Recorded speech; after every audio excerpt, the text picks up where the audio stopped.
कभी कभी एक बंदरगाह सिर्फ समुद्र के किनारे बना ढांचा नहीं होता, बल्कि वो एक देश की उम्मीद, रणनीति का, भविष्य की दिशा तय करता है। आज हम बात करेंगे चाबहार पोर्ट की, उस बंदरगाह की जो भारत के लिए सिर्फ व्यापार का जरिया नहीं बल्कि एक रणनीतिक सपना भी है। लेकिन अब इस सपने को एक बड़ा झटका लगा है। नमस्कार, मैं सृष्टि और आप देख रहे हैं जी भारत का डिजिटल प्लेटफॉर्म और आज का विषय है चाबहार पोर्ट और अमेरिका द्वारा छूट वापस लिए जाने के पीछे की वो तमाम कहानी और भारत पर इसके क्या असर होने वाले हैं। चाबहार पोर्ट ईरान के दक्षिण पूर्वी हिस्से में ओमान की खाड़ी के किनारे स्थित है। ये पोर्ट भारत, ईरान और अफगानिस्तान के बीच हुए त्रिपक्षीय समझौते का एक बहुत बड़ा हिस्सा है। भारत इस पोर्ट के जरिए सीधे अफगानिस्तान और मध्य एशिया तक पहुंच सकता है, वो भी बिना पाकिस्तान की जमीन का इस्तेमाल किए हुए।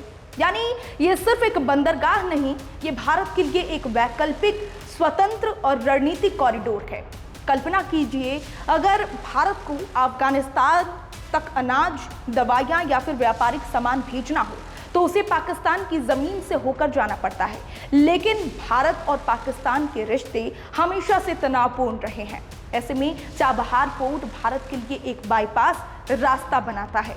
इसके जरिए भारत न सिर्फ अफगानिस्तान तक पहुंचता है बल्कि वहां से आगे मध्य एशिया, रूस और यूरोप तक भी एक नया रास्ता खुलता है। और यही वजह है कि भारत ने चाबहार में भारी निवेश किया है, चाहे वो इंफ्रास्ट्रक्चर हो, रेल लिंक हो या फिर ट्रांजिट रूट ही क्यों ना हो। अब आते हैं असली मुद्दे पर। 2018 में अमेरिका ने ईरान पर सख्त आर्थिक प्रतिबंध लगाए। इन प्रतिबंधों के चलते कोई भी देश ईरान से व्यापार करे तो उस पर भी अमेरिका गाज गिरा सकता है। लेकिन उस समय ट्रंप प्रशासन ने भारत को एक सैंक्शंस वेवियर यानी कि एक तरह की छूट दी थी ताकि भारत चाबहार पोर्ट में काम जारी रख सके। ये छूट इसलिए दी गई क्योंकि अमेरिका भी मानता था कि चाबहार पोर्ट अफगानिस्तान की स्थिरता और आतंकवाद से लड़ाई में मददगार हो सकता है। अब 2025 में ट्रंप प्रशासन ने इस छूट को वापस ले लिया है, जिसका सीधा मतलब है कि भारत अब ईरान में चाबहार पोर्ट से जुड़े कामों को पहले जैसी आसानी से नहीं कर पाएगा। भारत पर अमेरिकी प्रतिबंधों का खतरा मंडरा सकता है।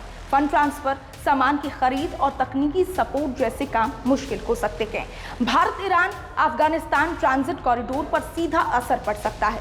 यह एक रणनीतिक और आर्थिक दोनों ही स्तर पर बड़ा झटका है, क्योंकि चाबहार पोर्ट भारत के कनेक्ट सेंट्रल एशिया नीति का एक बहुत बड़ा हिस्सा था।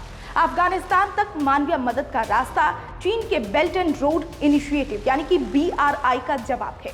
भारत की पश्चिम एशिया में मौजूदगी को मजबूती, अब इस पर अनिश्चितता के बादल छा गए हैं। हर संकट के बीच रास्ते भी होते हैं। जहां भारत के पास कुछ विकल्प है, जैसे कि कूटनीतिक प्रयास। भारत अमेरिका से फिर से छूट की मांग कर सकता है, ये कहते हुए कि चाबहार सिर्फ एक पोर्ट नहीं बल्कि एक मानवता और स्थिरता का जरिया है। दूसरा, साझेदार। भारत, रूस, यूरोप या फिर यहां तक कि जापान के साथ मिलकर चाबहार को एक बहुपक्षीय प्रोजेक्ट बना सकता है। और तीसरा, रणनीतिक धैर्य। भारत फिलहाल धीमी गति से लेकिन स्थिरता के साथ चाबहार में मौजूदगी बनाए रख सकता है। भविष्य की स्थिति के अनुसार आगे बढ़ते हुए चीन की बढ़ी सक्रियता को देखते हुए भारत को अपनी रणनीतिक योजना को और तेज करना होगा, खासकर मिडिल ईस्ट और सेंट्रल एशिया में, जहां चाबहार पोर्ट भारत के लिए सिर्फ एक व्यापारिक दरवाजा नहीं है बल्कि एक रणनीतिक सोच, एक आत्मनिर्भर रास्ता और एक विदेश नीति का प्रतीक है। अमेरिका द्वारा छूट हटाया जाना निश्चित ही मुश्किलें लगाएगा, लेकिन भारत के पास विकल्प है, क्षमता है और सबसे बड़ी बात दूरदृष्टि है। आने वाले समय में ये देखना दिलचस्प होगा कि भारत इस चुनौती को कैसे अवसर में बदलेगा। तब तक के लिए आप बने रहिए जी भारत के साथ।